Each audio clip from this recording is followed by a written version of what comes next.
I married a man who was in a coma. On the wedding night, I carefully wiped his body. For some reason, I heard a sound. In his heart, he must have thought, is she really wiping me down? Is she teasing me on purpose? He couldn't move, but he could feel. It was pure torment. I had fallen for him. We were now husband and wife. I wanted to hold him, kiss him. I didn't remember ever meeting him before. On the way to grab a bite, I accidentally bumped into an old lady. Unexpectedly, the moment she saw me, she immediately decided I would be her granddaughter-in-law. Her grandson, Ethan Carter, had been in a coma for years after a car accident. At first, I firmly refused, but the second I saw Ethan, I agreed without hesitation. I couldn't help it. I've always had a weakness for handsome men. Besides, the Carters were wealthy. They could help me pay off my debts instantly. Why wouldn't I say yes? Life is short. One must know how to enjoy it. He was my legal husband anyway. Taking care of him daily? That was fine by me.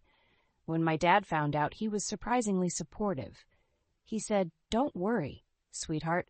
I'll work hard to get you out of this mess. One day at a time." Honestly, it didn't feel like a mess at all. That face of his, total perfection, huh? Since Ethan was in a coma, all the paperwork for our marriage was handled by his grandmother.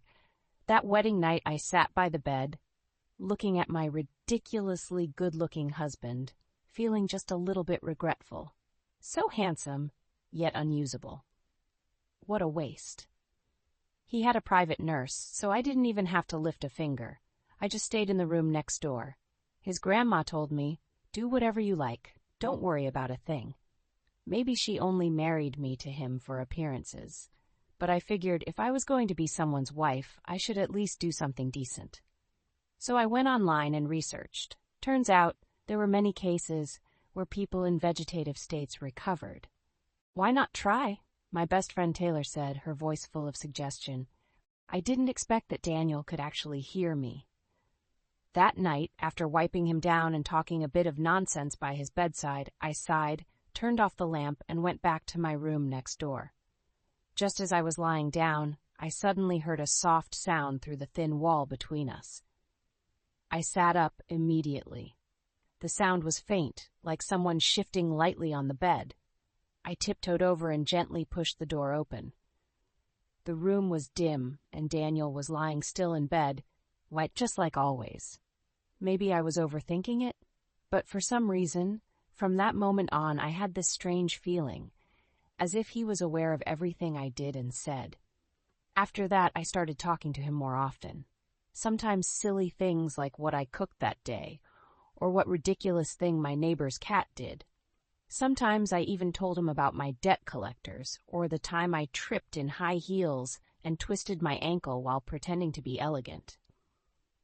"I'm such a mess," I'd tell him, leaning on the edge of his bed. "You picked a disaster, didn't you?" Of course, he never answered, but I kept talking anyway. And then one night, something unbelievable happened. I had just finished brushing my hair and was heading to check on him when I saw it. His fingers moved, just slightly, almost unnoticeably, but I saw it. I knew what I saw. I rushed over. Daniel, can you hear me?" No response.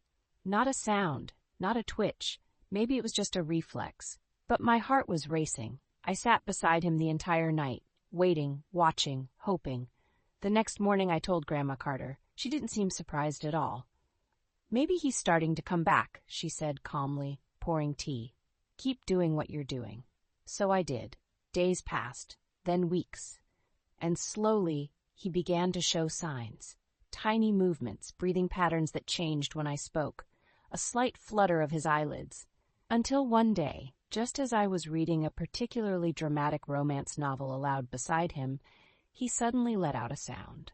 A low, hoarse I froze, dropped the book, crawled over to the bed like a lunatic.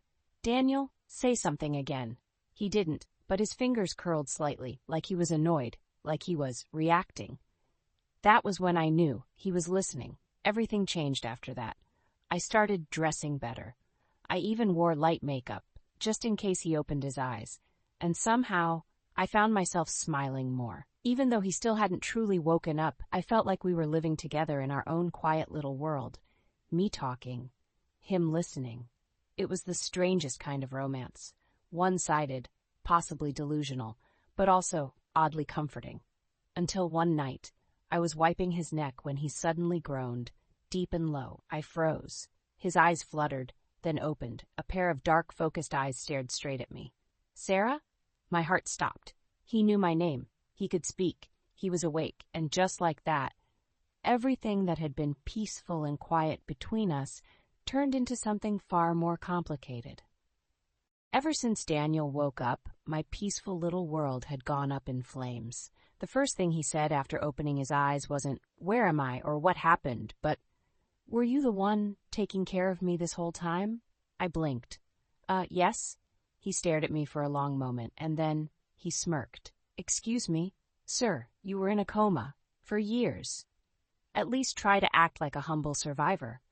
"I thought I was dreaming," he said, voice still raspy. "But it was you, huh?" And that was it. From that moment on, everything got complicated. Grandma Carter suddenly treated me like a national treasure. The private nurses bowed to me like I was their boss. Even the butler started calling me Mrs. Carter with a tone that felt a little too real. But Daniel, he was unpredictable. Some days he'd stare at me with this unreadable gaze, like he was trying to figure out if I was real or a con artist. Other days he'd tease me, yes, tease, about how I undressed him without consent for sponge baths, like it was my fault he had six-pack abs and a perfect jawline. Then one afternoon, out of nowhere, he asked, "Do you want to stay married?" I dropped my spoon into my soup. "What?" "Our marriage," he said slowly, leaning back against the pillows like some bored prince. "We can annul it, if you want." I opened my mouth, closed it, then stared at him. Did I want to stay married? That was the moment. The decision. I knew if I said yes, my life would never be the same again. A rich, complicated man with a haunted past and a sharp tongue would become my real husband. But if I said no, I'd go back to a tiny apartment, a mountain of student loans, and ramen noodles for dinner. I looked at him, at his eyes, dark, calm, but oddly sincere. "I'll stay," I said quietly, "if you'll have me." He blinked. "You sure?" I nodded. "I'm already your wife, legally, emotionally. I guess I got there a while ago." He didn't answer right away, but then he smiled. Just a little. Just enough. And that was it. And that was it. I stayed. I moved into his room, officially. Grandma Carter threw us a second honeymoon dinner with candles, wine, and very awkward conversation. And that night, as I curled up beside a very awake, very warm Daniel Carter, I realized something. This wasn't just a decision. It was a turning point. There was no going back. I always knew life wasn't a fairy tale, but I still didn't think my happily ever after would crash and burn this quickly. It started with a cup of coffee. No, really. One morning, I walked into Daniel's office at Carter Enterprises with a tray of breakfast like the devoted wife I was trying to be. The front desk girl gave me a look. You know the kind. The "oh, you're that girl" kind. I smiled anyway. I had my Mrs. Carter badge, and I wasn't afraid to use it. But then I heard her say into her headset right after I walked past, "Yeah, the Coma bride just walked in." "Excuse me? Coma bride?" I brushed it off. Maybe I was being sensitive. Maybe office people just gossip. No big deal. Except that wasn't the worst part of the day. The worst part came when I opened Daniel's office door without knocking. Yes, okay, my bad. And saw her. A woman. In heels sharp enough to kill a man, perched on the edge of Daniel's desk. Laughing, touching his tie. And Daniel, my husband, mind you, wasn't exactly pushing her away. I froze. They both looked up. "Oh," she said, smiling sweetly, "you must be the Sarah." "The?" I echoed, voice thin. Daniel stood up quickly. "Sarah, it's not what it looks like." I stared at him. Classic line. Very original. "She's just an old friend," he said. "We used to work together." "Work?" I repeated. "Like emails and spreadsheets? Or after-hours strategy sessions?" The woman laughed. Daniel didn't. "I'll wait outside," she said, her voice like melted sugar. When she was gone, I turned to him. "Tell me the truth," he sighed, rubbed the back of his neck. "Her name's Rachel. We dated. A long time ago, before the accident. Why is she here now? She works in investor relations. The board invited her in. I didn't know she'd show up today." "So the board knows her better than your wife does?" He paused. That was all the answer I needed. I left the office without another word. Later that night, he came home. I was sitting on the balcony in my pajamas, eating ice cream straight from the tub. "I didn't cheat on you," he said quietly, sitting beside me. I didn't look at him. "But you didn't tell me about her either," I said. "And you let me walk into that room like an idiot." Silence. "You know what hurts?" I whispered. "I chose to stay. I could have walked away the day you woke up, but I stayed. For you." He looked at me, regret in his eyes, maybe guilt, maybe something else. "I'm sorry," he said, and for the first time, I didn't know if that was enough. I didn't cry. I thought I would. You know, big dramatic sobs, ugly crying on the bathroom floor, mascara running down my cheeks like in those sad movies. But no, I just stood there, in the walk-in closet, holding the dress I bought last week, ivory silk, off-shoulder, meant for a charity gala Daniel was supposed to take me to. And suddenly it felt stupid.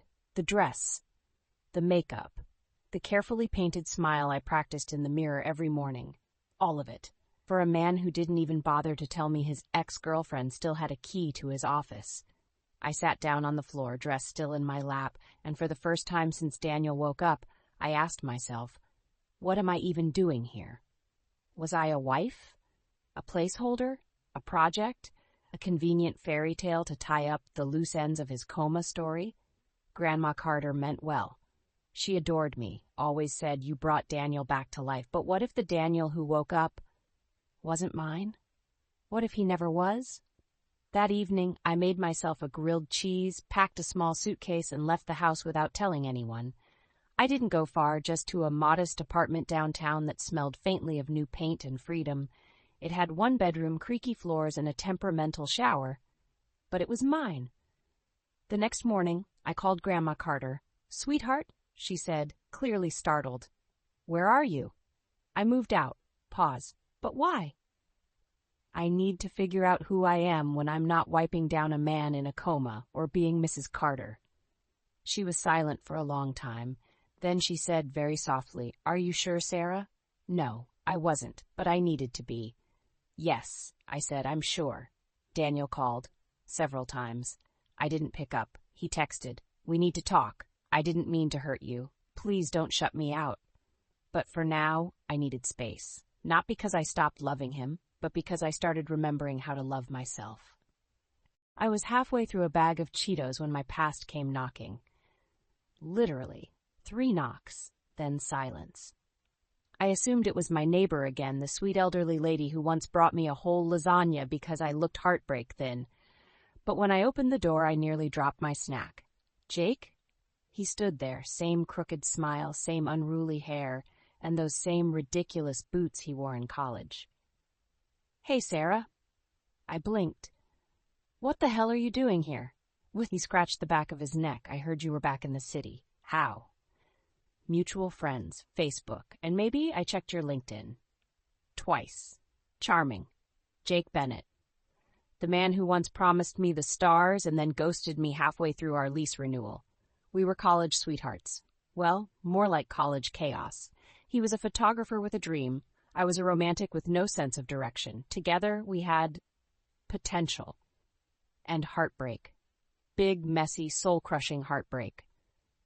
"I didn't come to stir things up," he said quickly. "I just wanted to say, I'm sorry for disappearing." I crossed my arms. "After 3 years, you thought, hey, this is a good time to pop back in?" He winced. I deserved that. We stood in awkward silence. Then I stepped aside. "You want coffee?" "I was hoping you'd say that." Because apparently I'm still an idiot. We sat in my tiny kitchen, surrounded by IKEA furniture and emotionally charged silence. He sipped from my chipped mug. "So, you married a coma guy?" I narrowed my eyes. "Is that how they wrote it on the news?" He grinned. "No, but it was kind of everywhere for a while." I sighed. "Yeah, that happened." And now? I left. Jake looked at me, really looked. Are you okay? And for some reason, that made my eyes sting. Yeah, I said. I think I'm finally learning how to be. He nodded. You've changed. Hopefully for the better. We talked for a while, about nothing, about everything. It was strangely comforting, and a little sad. When he left, he turned at the door and said, If you ever want to start over, just as friends, I'm around. I nodded, thanks. But the truth was, I wasn't sure I was ready to let anyone from my past come back in. Because letting someone in meant letting your guard down, and I was still nursing wounds no one could see. Still. That night, I lay in bed thinking about the girl I used to be, with Jake, with dreams and naivety and hope, and I realized I missed her. Maybe it was time to forgive her too. I thought moving out would give me clarity, peace, a dramatic backdrop for personal growth, and maybe a plant I wouldn't kill in 2 weeks. What I got instead was this: rent that made me cry in the shower, a new freelance gig that was basically corporate babysitting, and an inbox full of emails from Daniel, all marked important. Yay, adulthood. The job was for a boutique marketing firm. My role, managing a high-profile client with delicate needs. Translation: handle a tech CEO with a god complex who thinks deadlines are a suggestion and feedback is a personal attack. Miss Miller, he'd say with a smirk, your tone in that email felt aggressive. It literally said, please review the attached document. I smiled. Duly noted. I'll try to sound more apologetic for doing my job next time. Work was draining. Coffee was my new religion. And then, just when I thought things couldn't get worse, my mom called. Your dad's having another health scare. Chest pain, shortness of breath, you know how he is. Yes, I did. Stubborn, loud, convinced that Kale was a government scam. I took the next bus back to my hometown, sat in a hospital room for 7 hours while Dad flirted with every nurse under 60 and told me I looked too pale for a married woman. I'm not married anymore, I muttered. Really? He said. That rich Coma kid let you go? He's dumber than I thought. Thanks, Dad. Between managing deadlines and keeping my dad from checking himself out AMA, I didn't have time to think about Daniel. Except, I did. Late at night. When the apartment was quiet and the inbox was momentarily tamed, I'd lie awake, staring at the ceiling, wondering, was he thinking about me too? I hadn't replied to his emails or his texts or the little voice messages that ended with, please, Sarah, and yet I missed him. His calm voice, his terrible coffee, the way he looked at me like I was something worth staying awake for. But I also liked this version of me, the one handling things, the one surviving. So when Daniel showed up one morning, yes, actually showed up, standing outside my building in a wool coat and messy hair, I nearly dropped my coffee. I miss you, he said. I blinked. That's a bold opener. He smiled, but it didn't reach his eyes. I miss us. There it was, the challenge I didn't expect. It wasn't just the job, or Dad, or paying bills with dignity. It was this, facing a man I still loved after learning how to live without him, and deciding, do I go back, or keep walking forward, even if my heart lagged a few steps behind? You know that moment in movies when everything slows down? The music swells, the world fades, and the heroine finally makes the big choice. Love or freedom, self or sacrifice. Yeah. Mine happened in a hospital hallway, holding a paper cup of bad vending machine coffee while my dad snored on the other side of a curtain. So romantic. Daniel had come again. This time not to my apartment, but here, to the hospital. He didn't call. He just walked in like he belonged. And part of me hated how natural it felt to see him there, how my fingers still itched to reach for his, how my heart, traitorous, ridiculous thing, skipped like a schoolgirl at recess. I brought you real coffee, he said, holding out a cup with my name spelled right. A rare talent among men. Thank you, I said softly, taking it. We sat side by side on a bench staring at the beige linoleum like it held the answers. I didn't know how to support you, he said. When you left, I thought giving you space was enough, but maybe that was selfish too. I didn't speak because, yeah, it kinda was. But I never stopped wanting you to come home, he added, his voice lower. Not the mansion. I mean, home, with me. Silence again. I love you, Sarah. Those 4 words used to feel like everything. Now they felt like a question, a gamble, a flame too close to dry leaves, because loving him meant letting go of this new life I'd built. The one where I handled my dad's medications, paid my rent, chose myself. But not loving him? That felt like leaving a light on in an empty room. Forever. I looked at him. What if we're not the same people anymore? Then let's meet again, he said, as the people we are now. It sounded beautiful.